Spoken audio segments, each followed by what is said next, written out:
Nek janjane iki aku nganti bingung. Lung. Kowe iki lara apa? Wong tak undangke Pak Mantri, ya Pak Mantri ngendikake nek sehat. Kowe tak gawa ning BRI UGD maksudku ya diperiksa ora ana penyakite. Ning kok nang omah kok kowe iki mung klekaran njaluk apa-apa ora tau gelem omong mung nutukke cangkir nang meja nek le nutukke ping 3 madang nek pindho ngombe. Monggo aku ki nganti judeg gagas kowe jane kowe iki lara apa? Njaluk apa kowe blobloko karo aku? Madang meneh. Wong lara kok mangan iso ping 5. Yo. Untung aku ki wong sembadala. Oyo. Didulangke. Ayo. Yo, iki gudeg kalengan. Wis ngombe. Ayo wis piye meneh kudu. Kok kleru cetok. Oh. Ning ya omong le Cah Bagus. Omong, janjane kowe duwe niat apa lan karepe apa. Nek kowe ora omong aku kuwi bingung.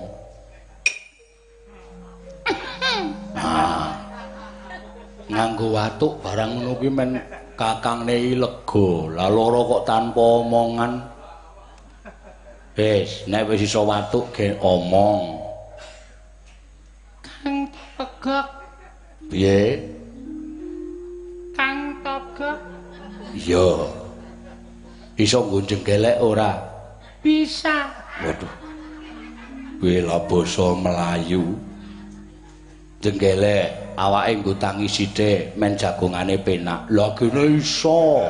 Dina pirang-pirang dina kok ora gelem jenggelek ki ngopo? Kang. Aku jatuh sakit. Iya, ayo bener. Aku mau bertanya, Kang. Yo, takono.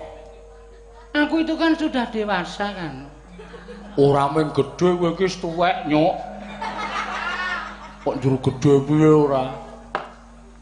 Sudah sepantasnya jikalau saya merasakan rindu yang seberat-beratnya. Maksudnya piye? Begini, Kang. Ya. Saya itu mimpi. Oh. Ngimpi. Iya. Ngimpi apa? Saya itu ngimpi digigit ular, Kang. Oh, ular tangga.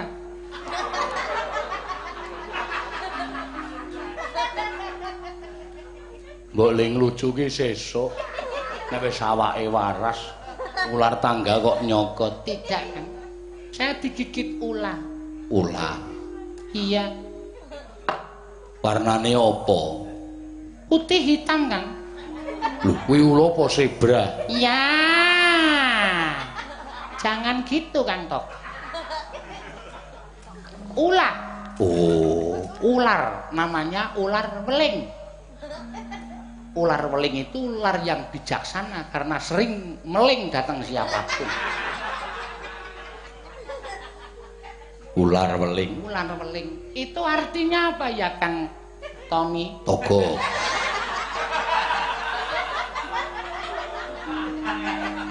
Iya. Kuwi tegese kowe kuwi arep rabi. Masa? Iya. Apa betul? Iya bener. Emang betul. Iya. Terus kalau begitu saya akan mendekati ijab kabul ya, Kang? Iya. Apa kowe janjane tak takon, seneng karo wong wedok apa piye? Iya, Kang Togok. Lho. Seneng karo wong wedok? Iya. Sopo sing tok senengi? Tidak ada lian. Tidak ada lain. Tidak ada lain di antara semua wanita yang hidup di dunia ini, tidak ada yang bisa merobohkan beteng cinta kasih saya kepada sesama umat. Iya. Kecuali satu yang menjadi idaman, rumah idaman, idaman hati saya, yaitu, maaf ya Kang Togok, kalau Kang Togok kaget. Ya ora apa-apa, wis dipun kowe omongo sapa sing tok tresnani. Saya itu jatuh cinta kepadamu. Lho.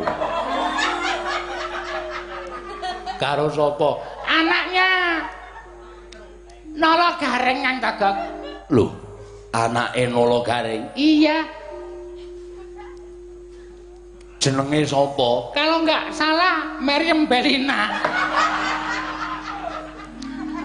Bukan deng, itu anu bintang film yang kalau nggak salah namanya Nolowati, Kang. Lho, kowe ra edan lho. Lah, Kang Togok jangan marah. Jangan marah. Ini cinta. Cinta itu lahir tulus dari hati. Tidak bisa diminta, tidak bisa ditolak. Cinta itu murni dari Tuhan yang Maha Kuasa. Maka dari itu Kang Togok harus menerima apa yang menjadi perasaan saya. Jikalau Kang Togok tidak bisa menerima, saya akan mencari tempat untuk bunuh ke diri. Lung, Apa? sadaro. Anake Gareng ki rak padha karo gawe rak ya anakmu dhewe to, malah gawe klebu putumu. Kowe kok arep rabi karo putumu dhewe iki piye? Cinta tidak memandang umur, kasta, dan derajat. Cinta itu murni. Kamu tidak akan kuat merasakan rindu ini, Kang Togok. Cukup aku saja yang merasakan. Waduh, gayane kuwi. Kowe iki karepmu kepiye? Ya, begitulah kata-kata Sujiwo Tejo. Ah iya. Ku nek wonge ndelok streaming miso-miso. Biarkan, tidak apa-apa. Saya tidak tidur. Iya. Lah terus Kalau Kang Togok nggak bisa membudidayakan, gimana artinya kok? Kalau Kang Togok tidak bisa mengupayakan saya kawin dengan Nolowati, ya sudahlah. Kalau begitu kita pisah ranjang sementara. Tidak ada saudara antara Togok dengan Bilung. Bilung berdiri sendiri, Togok berdiri sendiri. Itu saja. Cukup kata-kata saya. Saya tidak mau berkata-kata lebih banyak lagi. Kang Togok. jane bener. Tresno kuwi pancen wuta. Ning terus kowe karo aku li arep budidaya wae piye? Wong kowe karo aku ki ming wong sekeng, kowe karo aku wong ora duwe kok arep rabi karo anake Gareng. Ngonek kunangan Semar, kunangan Gareng, kunangan Petruk, Bagong kowe karo aku malah kewirangan. Wis tolong. Tidak bisa. Jikalau Kang Togok tidak mau membantu saya akan berangkat sendiri melamar anaknya Nolo Gareng. Kalau Nolo Gareng tidak memberikan anaknya, siapa yang malang mesti saya hancurkan. Yang mujur mesti saya cari. Omonganmu ya lah. Itu betul Kang Togok, itu serius. Itu yang saya ajar. Kalau tidak bantu dengan saya tidak akan mengakui Kang Togok itu saudara sepupu saya. Anggap saudara sekempol saya. Wah, jan karekoso iki. Yo tak budidayake lho. Tansah marpamoring sukma sinukmaya winaya wing ngasepi. Sumimpen telenging kalbu pambukaning warana.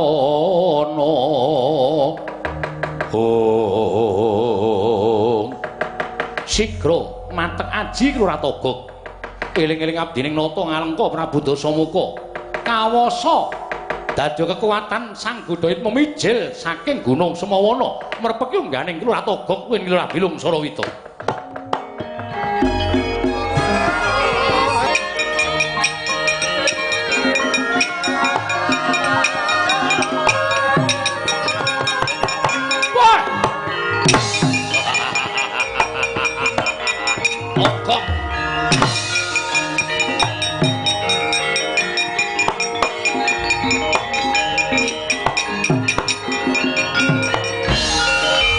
Anggro sesumbar lendo bumi konjeng kumalu dokuntur gato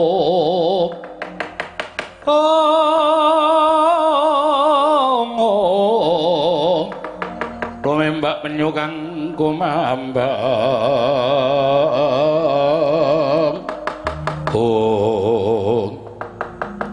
Togok kowe nangis kawasa menehi kekuatan karo Budhait memetu saka gunung Pangurungan. Eneng apa? Nuwun sewu menawi kula paripaksa nyuwun pambiyantunipun Sinuwun Prabu Godayitma. Ya, ora dadi ngopo. Aku eling kowe tansah nderekake marang aku duk nalika aku isih dadi ratu ning Alengka Diraja. Pait getiring ratu Ngalengka kowe melu ngrasake, Gok. Nggih, kasinggihan mekaten. Eneng apa? Bilung gandrung kaliyan atmajanipun Nalagareng ngenamipun Nalawati. Monggo nek kula wujud kaya ngeten iki mboten ajeng kasembadan nglamar anake Nalagareng, paling boten kudu dicolong kanthi sarana nista ning manggih mulya. Aremu kula nyuwun supaya kula aja nganti wujud Togok kalih Bilung sumangganipun badhe nyipta dhateng abdipun Togok miwah Bilung sinuwun.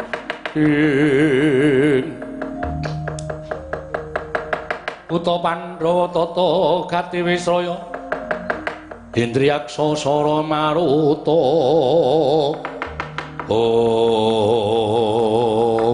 Wadala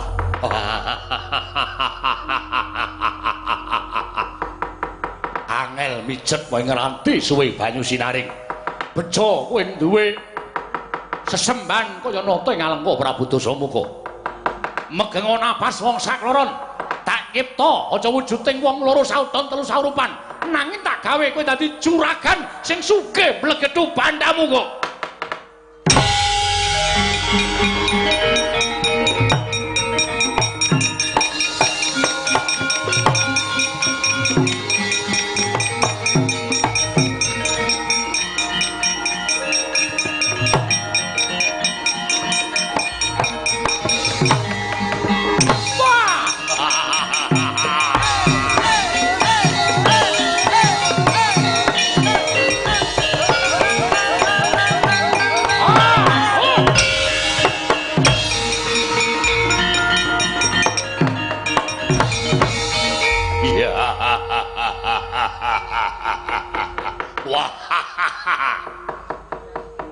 Isih mandi Nalindra ing Alengka Prabu Godayitma kowe wis wujud ratu sandhang pating glebyar mawa Mas Inten Jemrut Hergeni. Ayo caketana papan durunge Nalagareng yen lumrah blereng karo derajat pangkat lan bondo donyamu anake wis diwenehke karo kowe yen gareng ora entuk colongan aku sing bakal ngampi-ngampi laku jantramu kok. Matur sembah nuwun sinuwun. Wah.